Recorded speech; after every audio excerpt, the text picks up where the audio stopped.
Let's have a conversation on how to improve Etchspace Salvage. For myself, I didn't enjoy that game mode, and I think a lot of you do share the same sentiment. I know some of you are going to be saying, no, I didn't mind that game mode, or even might say that you like the game mode. But even for the people who enjoyed Etchspace Salvage, there's still a problem for you guys, which is, it ended. So clearly speaking, the devs have kind of like put it to a side, and are they even going to fix this game mode or do some future patches to it? I might even predict that they're not going to do anything. But I think it's still nice to look at what could have been done to this game mode to make it absolutely enjoyable for everybody if they pursued certain concepts, which is what I'm going to focus on in this video.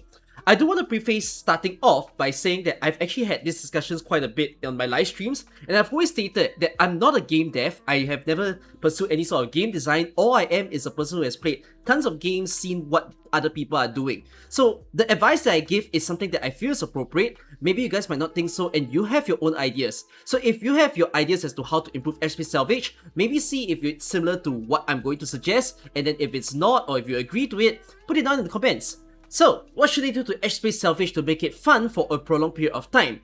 It's a little bit of a mockery that they call this a permanent game mode, because if you look at a lot of the permanent game modes that happen in AK, they are all very replayable, they are all of modifiable difficulty. But when you take a look at something like Etchspace, it's called permanent, but yet it comes to a close, it comes to an end. It's not something that you're going to look at once you've completed all the rewards, which pales in comparison to all the beautifully designed game modes of Arknights. Now, there is a chance that Etchspace Salvage could have been a harder game mode to begin with, but I have a feeling that the initial playtesters for this game may have highlighted that it wasn't very easy to do, it may have been very difficult, and that's why everything is so toned down.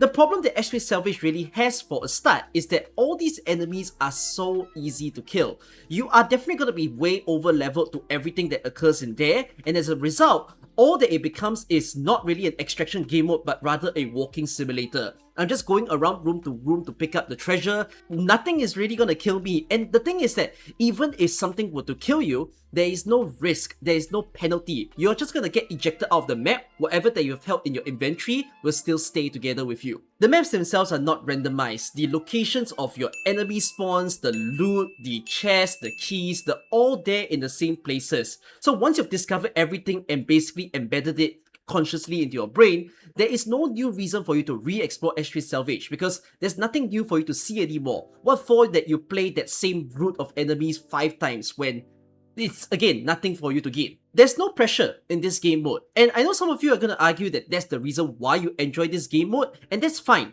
But for a lot of people who are, seeing themselves as more hardcore type of gamers, give me a challenge, they want to see that sort of pressure happen in play. So this is one of the reasons why oftentimes when people tell me what would you do to Etchspace Salvage to make it completely different and better, one of the things that I strongly suggest is that because the whole premise of this game mode is about the derangement, right? Your sanity kind of like going haywire, it caps out and then you have to eject yourself out of the dungeon. That's kind of like the amount of time that you get to stay within the dungeon. And that amount of time is not just taken to get the loot, kill the enemies, it's also your traversal time of going to far off places. So if that were to be the case, the far off places are supposedly gonna have rarer or just higher tiered loot. So what they could have possibly done is to add that pressure with the time that you spend in the dungeon. Like for instance, in the first minute or 2 that you spend in the Etchspace Salvage world, yes, the enemies can have a lower level, but eventually as it starts scaling up and up, the enemies will spawn with higher levels, and as a result, it gives you the pressure to tell you that, hey, you've been looting for quite a while, but because of that, we're now going to sort of penalize you by giving you harder enemies. And that comes with also the thing that I stated, that is, if you were to be killed by these enemies, for some strange reason, you can get all the loot out of the place. And again, that doesn't really follow the philosophy of what an extraction game mode is about. An extraction game mode with something like Escape from Tarkov has the idea where if you were to be killed within the world itself, you will not get most of your loot. You might lose the whole bag, you might lose 80% of it. For the case of what they've done with this game mode, you get 100%, which is a little strange. Why not just make it 50%, 60% of your loot being lost if you were to be actually killed by the enemies? Another thing about this game mode as well is the fact that you can actually leave the world at any point in time, which is a little bit strange because, again, extraction game modes have a return point. The idea is that you've gone far into the world, you've collected these items, and you're going to bring it back home. But for some strange reason, you get to TP back. Yes, the zip lines are there for you to have fast traversal into the deeper dungeons, but they could have also been used as the quicker way for you to just get back to your return point. And I do understand that trying to go back to a single return point can be pretty annoying. What they could have possibly just done is to just create multiple return points, right? They have all these save zones that they've done within the game mode itself, but you don't really have much of a use to them. Like, why must you stand in there to just not have a derangement to go up? It doesn't really serve a purpose. It could have been just served as a place where, oh, by the way, you might not want to return to the furthest point. Instead, you can just go to the middle new checkpoint that you've did in order to, TP back into your base game itself. Now, we also gotta mention about the enemy spawn point and the loot spawn point, where I've stated that they are always the same. It's fixated. It will render this game mode to be not a replayable one. In order for them to do so, I'm not suggesting that everything needs to be randomized. As I've said before, again, one of the easier solutions is just make the enemies scale up in their level as the time increases, so it will feel different to be fighting against them. The other thing they could do is they don't have to randomize every single loot location, but they could make certain rarer loot perhaps spawn at a different point, and then you have to discover where they are situated at.